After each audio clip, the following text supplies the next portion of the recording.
Lily Barbier, bonjour. Bonjour. Merci de nous accueillir ici sur la scène du café-théâtre Les Trois Ducs Oui. à Saint-Étienne pour le Jean Mamère.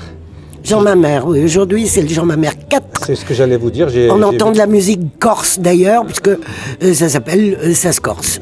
Le Jean Mamère, il voyage donc. Pour l'instant, oui, c'est-à-dire qu'il change de femme, comme on change justement, de lieu de résidence. Et pour le moment, il est avec une nana qui s'appelle la Giovanna, et elle est corse. Voilà. Alors, on va peut-être revenir sur la genèse du Jean Mamère. C'est né comment cette histoire, cette pièce? C'est tout simple, hein. On voulait jouer à trois, c'est-à-dire Marc Feuillet, et puis vraiment quelqu'un de plus jeune qui aurait été donc notre fils, qu'on aurait eu sur le tard. Voilà, c'est un Tanguy qui va naviguer, puisqu'on en est déjà au Jean Mamère 4. Le Jean Mamère 5 est en préparation, ou alors il y aurait peut-être quelqu'un qui serait justement plus de ce monde, mais je vous en dis pas plus. Voilà, on en est au 4 aujourd'hui. Il est encore avec la Giovanna, une jolie Corse. Et puis, bon... C'est vous qui avez écrit l'histoire? Ah bah bien sûr, bien sûr. C'est à plusieurs mains ou c'est vous toute seule? À toute seule, mais par contre, c'est critiqué. Bien sûr, il est évident quand j'amène le texte, c'est critiqué par mes comédiens qui sont autour de moi. Si je ne dis pas de bêtises, le Jean Mamère en langage courant, c'est un peu un Tanguy. Un Tanguy, complètement. Quelle est la part du gaga dans le spectacle? Il y a beaucoup de gaga ou alors il faut pas trop en mettre parce que peut-être que les gens auraient du mal à suivre? Alors, bon, c'est vrai que le vocabulaire gaga est quand même très très important.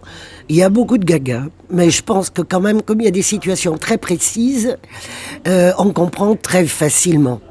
Ça veut dire que ça s'adresse qu'à un public de la région? Alors, on pourrait pas le jouer ailleurs? Là, vous parlez de la Corse. Est-ce que c'est un spectacle que vous pourriez jouer? Ah ben, j'aimerais bien, ouais. Ce serait bien sûr, de le jouer en Corse. Mais c'est pas parce qu'on écoute, par exemple, du québécois qu'on ne le comprend pas, parce qu'il y a effectivement il y a des mots qui sont très, très, très... Tiens, on entend une bombe, justement. C'est la Corse. C'est la Corse. On fait des essais sons, là, pour le moment. Mais le vocabulaire gaga, bien sûr, il se comprend très bien. Et puis, c'est très imagé, c'est comme, je sais pas, l'argot parisien, c'est comme le parler gras marseillais, c'est comme le québécois.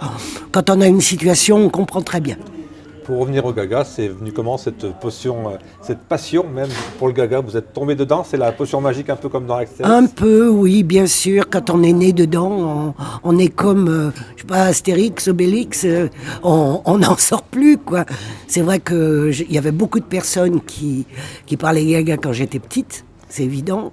Et puis j'ai trouvé que cette langue était merveilleuse, comme j'ai été prof de français. C'est bien évident que j'ai bien aimé retrouver ces expressions qui font partie de notre patrimoine, qui sont vraiment là, hyper importants. C'est une langue c'est une langue.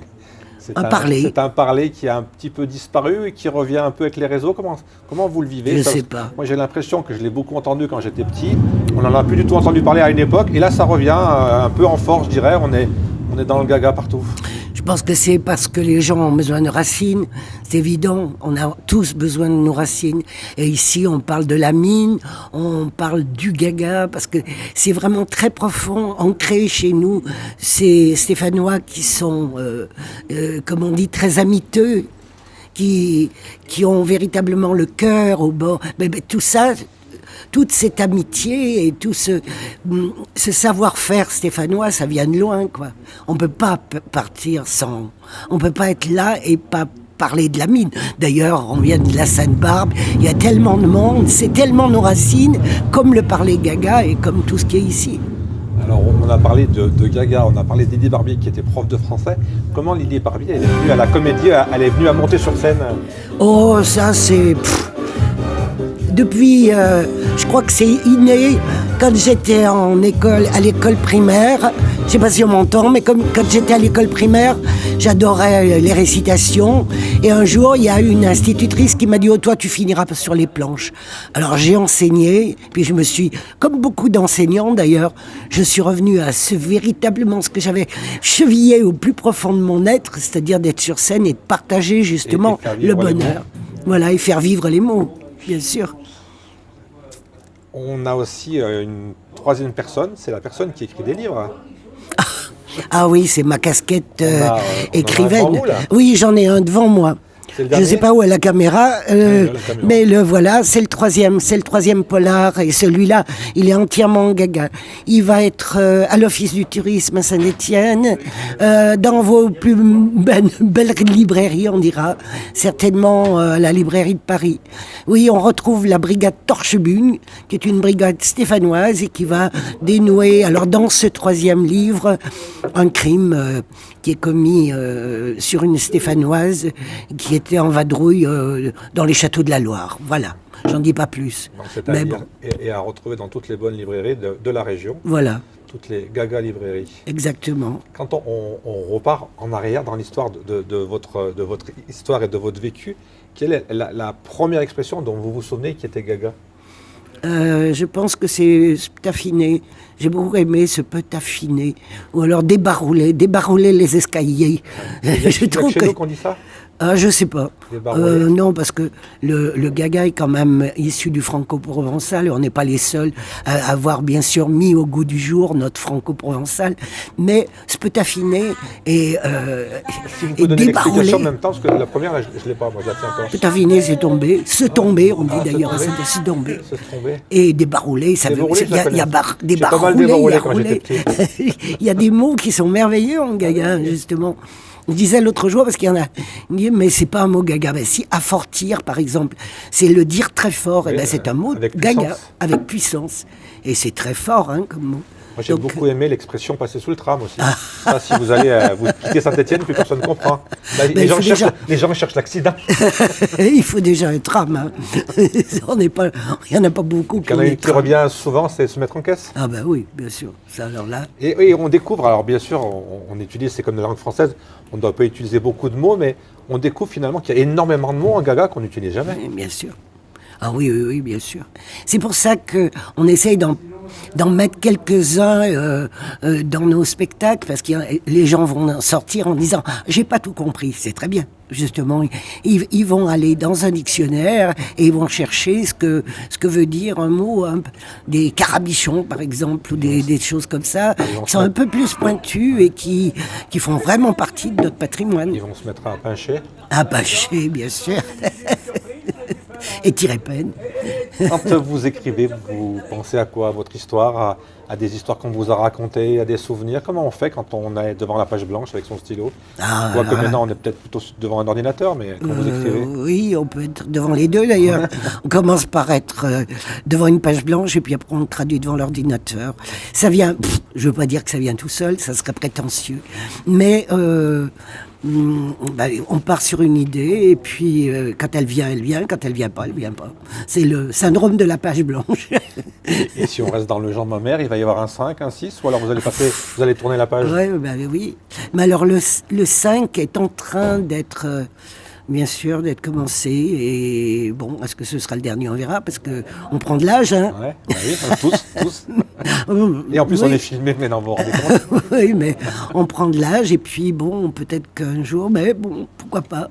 Tant qu'il y a du public et tant qu'on a envie, surtout, de communiquer. Et c'est une osmose entre d'un côté un public et de l'autre côté des gens qui sont passionnés. Voilà. Et quand les gens ils sortent de la scène, du spectacle, qu'est-ce qu'ils vous racontent? Qu'est-ce qu'ils vous disent? Quels sont les Généralement, ils aiment bien. On a notre public. Alors bien sûr, on a tellement changé de café-théâtre que les gens essayent de nous chercher. Et puis le Covid a fait des ravages. C'est vrai que ils sortent quelques fois moins. Et puis il y a beaucoup de personnes qui proposent des choses aussi. C'est incroyable, beaucoup.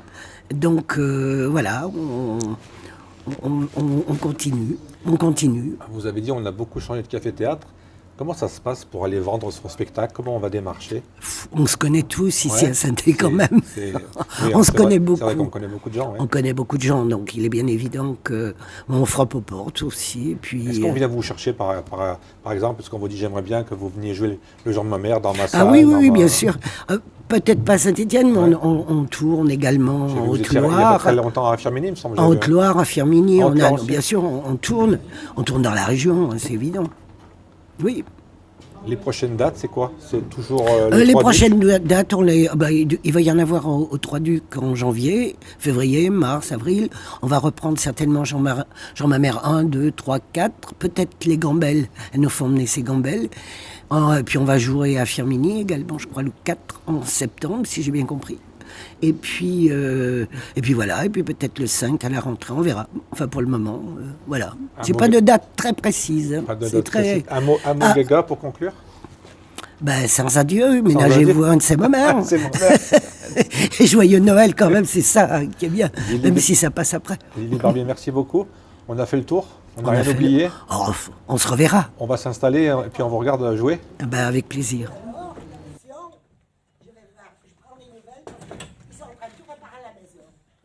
J'avais déjà regardé sur YouTube avant, donc c'est bon.